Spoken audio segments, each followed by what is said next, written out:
All right, hello and welcome to this build guide for the Lightning Blast speed farming build. So this is actually my first build guide from the new patch, which isn't really intentional on my side.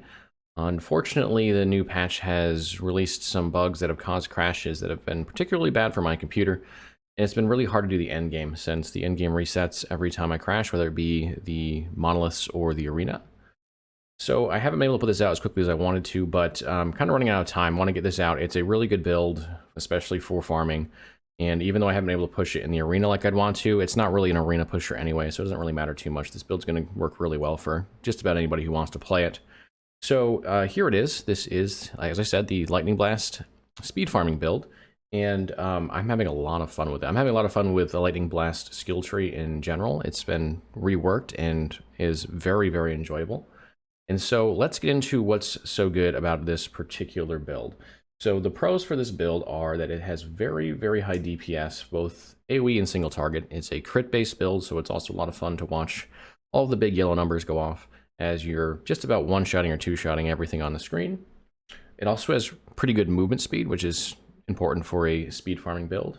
It has reasonable survivability for a speed build, so a lot of speed builds are very squishy, or at least pretty squishy, and this one is, I would say, somewhere like mid-tier as far as quote-unquote squishiness goes. It gets a lot of ward generation, it really helps it to stay alive through a couple of hits at least, and so you can push pretty decently in the monoliths. It's also very easy to play. Like, this is maybe the easiest to play build I've ever made. It's pretty much one button, two buttons, if you include teleport, are the majority of what you'll ever have to do, and oftentimes when you're running around, you only have to teleport, so very simple to play. Really fun for if you're just trying to relax and farm up some gear or some crafting materials, whatever it might be. All right, there are a couple of cons though. First off is it requires close range fighting for maximum DPS. That's because we're using static to auto cast Lightning Blast, and static only goes off if things are relatively close to you, unfortunately. So you will have to get a little bit in the fights, you have to be a little careful not to get overwhelmed, but not usually too much of an issue. The other thing is, and it kind of goes just by what kind of build this is, it's pretty unlikely to push high arenas. You might be able to turn into that, but there are other ways to use Lightning Blast that are probably more viable for a big arena push if that's what you're looking for. This really is going to be more for farming and running the monoliths. Let's talk about the actual build difficulty. As I said, it's very easy to play, so as you can probably imagine, I'm rating this as beginner friendly. It's super easy to play. A beginner should have no problem doing the rotations and whatnot. The only issue might be getting to the point to where the build works, which if you're a beginner trying to do that, I recommend going through the mage starter guide that I've offered, and then just getting that to the point to where you can start to really run this.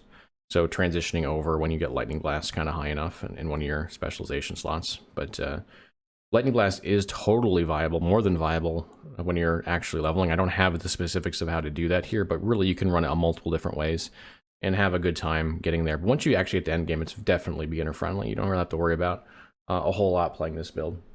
The one thing that I would caution though is, and this is like a minor caution, there are some uniques and idols that make this build better that I am using. We'll talk about those later, but they're not required to get pretty good performance out of this. You can absolutely farm without them and actually use the build to farm those items up. So you can play this before you have those items and still have a pretty good time with it. Okay, as far as future patches go, what should you look for? Things that might change this build, make it not as good as it currently is. There's not really a huge nerf risk for this build. There's not a whole lot we're doing here that's, really even close to game breaking. There generally isn't in my builds, but there have been times where certain things were performing maybe a little bit better than the devs wanted it to. I don't really think this one's going to necessarily fall into that realm, but there might be some worry that Lightning Blast got reworked this patch. It could have some balancing done. It is performing quite well right now. I don't know if it's necessarily overpowered, but it is performing quite well. And there's always a chance that ward gets reworked because ward's pretty strong right now. Ward generation is pretty high, so that could always affect this build, as is true for any other ward generating builds. And with that, let's go ahead and get into the actual build, and we'll start with the skill trees. So the first skill that we're going to talk about is, of course, Lightning Blast. Why would it be anything else? The great thing about this is if you are leveling this as a new character, Lightning Blast is the first ability you get from Mage. So it's the first one you can slot in your spec slot, and you can use it from the beginning if you want to. So here's how you should build it out as far as priorities go. I would start with Arcing Power, which is going to give you an additional up to 4 chains as you cast. So you cast and you get additional chains per cast, eventually getting you to 4 more. Then we're going to take Closed Circuit, which causes us to chain to allies and increases their damage granted by 15% and their crit chance by 40%. You might think, well, that's a weird thing to take, but you're actually an ally. So this will chain to you, and it does stack. So each chain will increase it by 15% of damage and 40% of crit. So that stack gets pretty substantial, especially as you're running around hitting a lot of things. Then we're going to go and take 2 in Crackling Speed, more cast speed, which is going to really get us to Shatter Shock, which is an absolute star in the Lightning Blast tree. Everything I do with Lightning Blast right now, all my testing, I'm using Shatter Shock. So why is Shatter Shock so good? Well, what it does is it gives us more hit damage against chilled enemies and more hit damage against shocked enemies, which of course means we need to be chilling and shocking. We'll talk about how we do that later.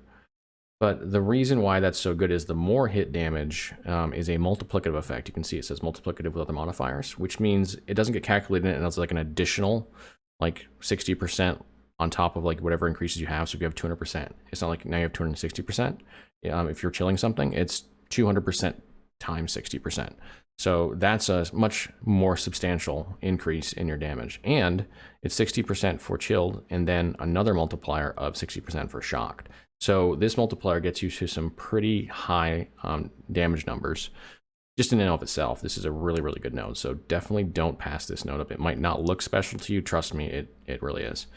Okay, once we've done that, we're going to go and we're going to take Stormrazor. Base critical strike chance is going to be really good because this is a crit build. We're going to crit almost every attack, potentially every attack, depending on how much crit chance you ultimately get in your gear. It also gives us 15% hit damage, which is just a nice little extra. We're going to take 4 in Overcharge for the double cast chance and the crit multiplier. We're going to take 2 in Chain Lightning, give us 2 additional chains. And then we'll finish it off with 1 in Front Loaded.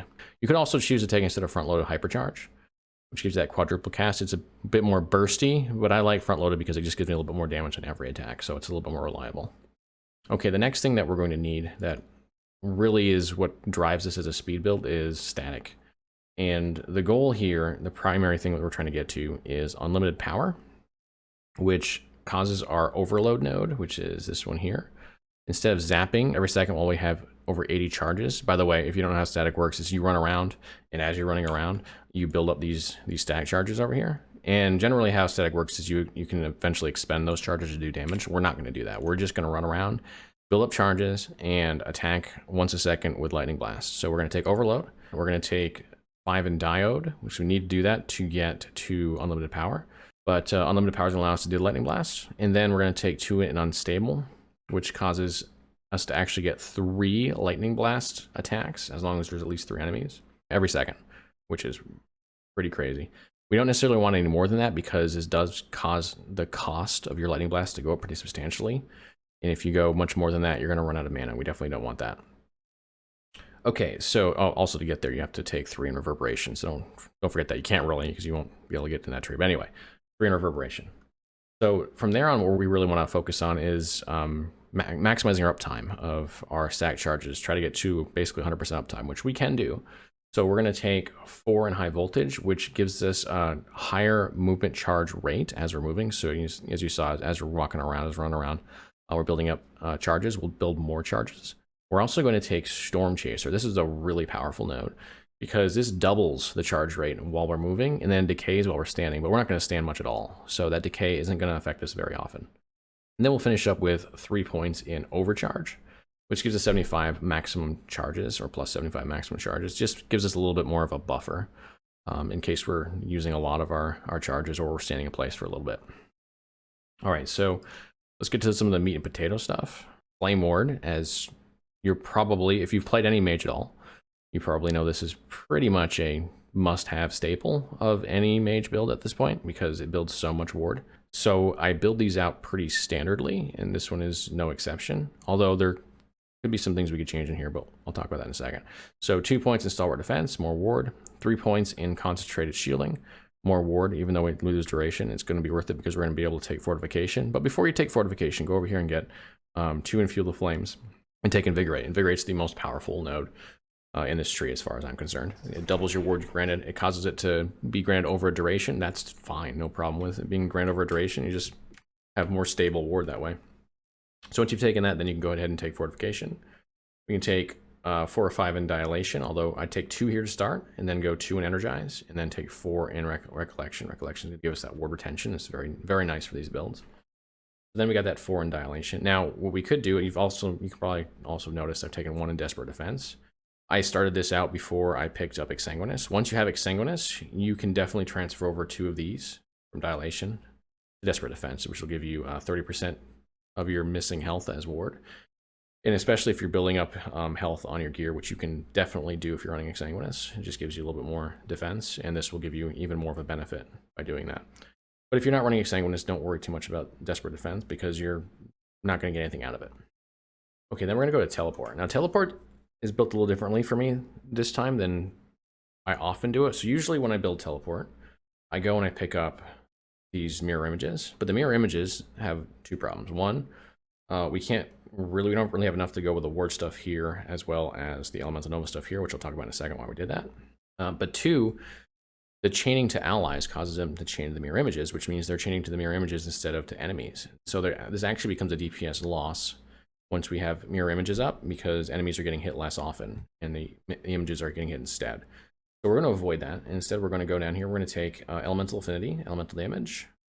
We're going to take elemental dawn for an elemental nova on arrival, an elemental nova on departure, and an elemental nova halfway. Now, you're probably wondering why the hell are we taking elemental nova stuff? And that's because we're actually going to use elemental nova as an additional damage option. So when we are teleporting around, we can hit stuff, and the damage is actually quite good, especially without our crit chance. But on top of that, it's going to add shock stacks to the enemy, which are very good for this build. They do increase the damage, but even more so, they really cause us to stun the enemy, which until this patch was unlikely to happen. But now, especially if you have the boots that we'll talk about later, you can stun even in endgame. You can stun quite a bit with this build. So that's why we're going to take the elemental nova nodes. Once you've done that, we'll go ahead and we'll get our ward stuff. So we've got 4 in ether barrier. We've got 5 in stable bubble, which gives us that ward retention. Always nice to get ward retention. We've got 3 in out of body. Converts percentage of our current health into twice as much ward. This, again, if you're using exsanguinous, again, I built some of this stuff before I got exsanguinous and started using it. I'd take this out if I've got exsanguinous, put it somewhere else. You've got quite a few options in here. So probably something like crystalline passage for the armor and cold protection. Maybe just take 1 ether barrier, 2 in crystalline passage. That'd be totally good. And then we'll also take the 1 in out of mind, so ward gain per point of intelligence. Okay, the last thing that we need is the elemental nova we talked about. So we are building this for maximum shock value, so to speak. Also good area. So we've taken 1 point in lightning nova to make lightning nova the thing that always happens. We are going to take 3 in elemental expanse for a bigger area.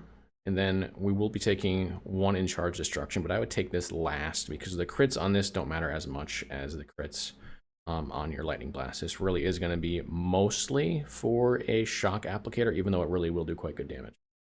I will take 5 points in spark charges, but take just 1 for now. Then go ahead and take 5 in overcharge, which is going to give us a chance to do an overcharge, which will give us a 200% shock chance and increase in an area. And then 5 in shock effect or ascended current, which gives us 400% shock effect.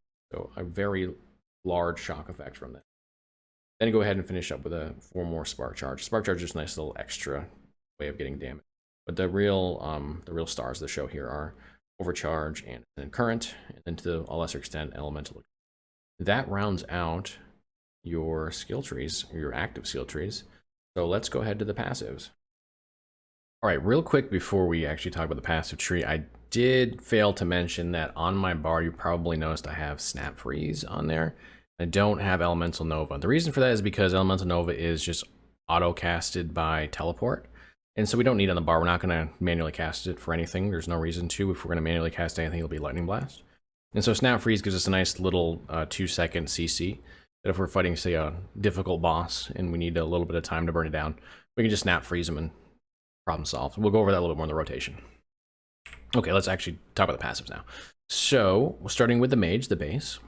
We're going to take 8 in Arcanist. The intelligence is always spicy for mages. It's always really juicy to take. The elemental protections are a nice little extra. We'll take 1 in Scholar, Health and Mana, and 1 in Reactive Ward, which we're going to need just to get to Warden. So that gives us the 10 we need to get up to the next tier, where we've taken Mage Flurry in this particular case. This is nice for single target. It doesn't affect most of our damage since we're auto-casting once per second. So if you want to switch this up and take 5 more in Scholar or 5 more in Elementalist, I think that would be more than reasonable. But this does help a little bit on single target fights where we'll actually manually cast Lightning Blast. The last thing we'll take in Mage is Warden for that ward retention. We're always looking for ward retention.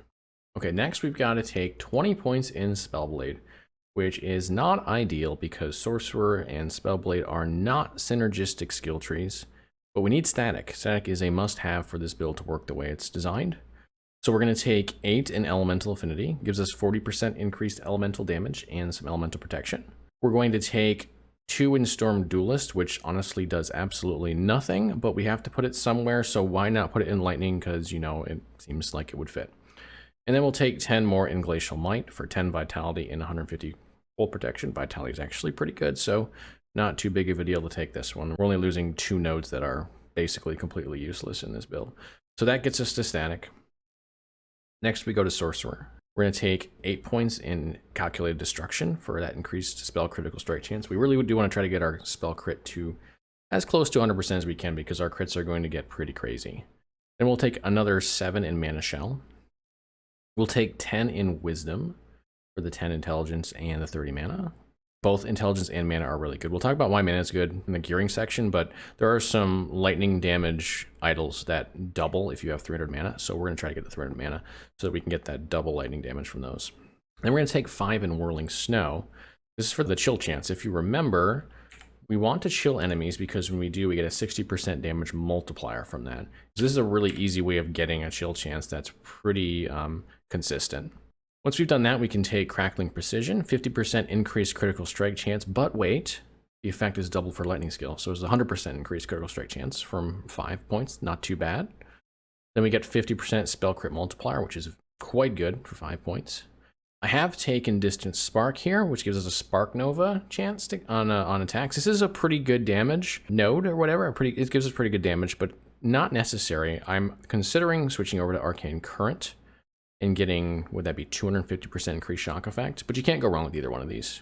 I've taken 5 points in Archmage for 5 adaptive spell damage, tripled. If you have 200 maximum mana, we have over 300 maximum mana, so 15 adaptive spell damage is not too bad. Some other options in here, we could do Recollection, which would increase the cooldown recovery speed of something like Flame Ward, which would give us a little bit more defensive options. We could also do something like Dragon Breath or Dragon Mage. These are options going forward, though. By the time you get to this point, your build's already doing really well, and anything you add at this point is just like extra. One thing for sure that's worth taking would be 3 more points in Crackling Precision, though. So whatever you do here, though, you have options. They're all good options. There's no bad options. Okay, so that covers all of the passive skill tree. Let's get into the gearing section. So gearing on a speed farm build gives us a little bit more flexibility. We can kind of try to balance out our defenses and our offense, which is kind of nice because a lot of times if you're trying to build for like really high arenas, you're really focusing defense a lot more. So we can have a little bit more fun with this. Let's start with the actual gear that we want to get, the kind of gear that we want to get. First off, we should talk about the weapon. So we definitely want either an awesome staff or an awesome wand and a catalyst with base crit on it. So I'm running a staff because I've got plenty of crit damage or crit chance. I don't need the extra crit from a catalyst, so I'll get more top end damage this way. But you can see my staff actually isn't all that great. Like, it's good on the base, but it's got like a small increased lightning damage as a tier 3. Melee Fizz is completely useless, so it's freeze rate multiplier. The mana is the only thing on there that's really doing anything else because I need that 300 mana. So I could get a lot more damage out of this if I just improved my staff. I'm only level 74, so I'm just now coming up on the best staves I could possibly get. But yeah, get yourself the best staff or best wand and catalyst combination that you can. From there, we're going to want Exsanguinous. Again, none of these things are required to run this build. They're just all going to enhance it in some way, make it run even better. Exsanguinous will give you more EHP, effective HP. So grab one of those when you can. Once you've got that, you want some Stormtide boots. You'll potentially, if you're new, find these before Exsanguinous.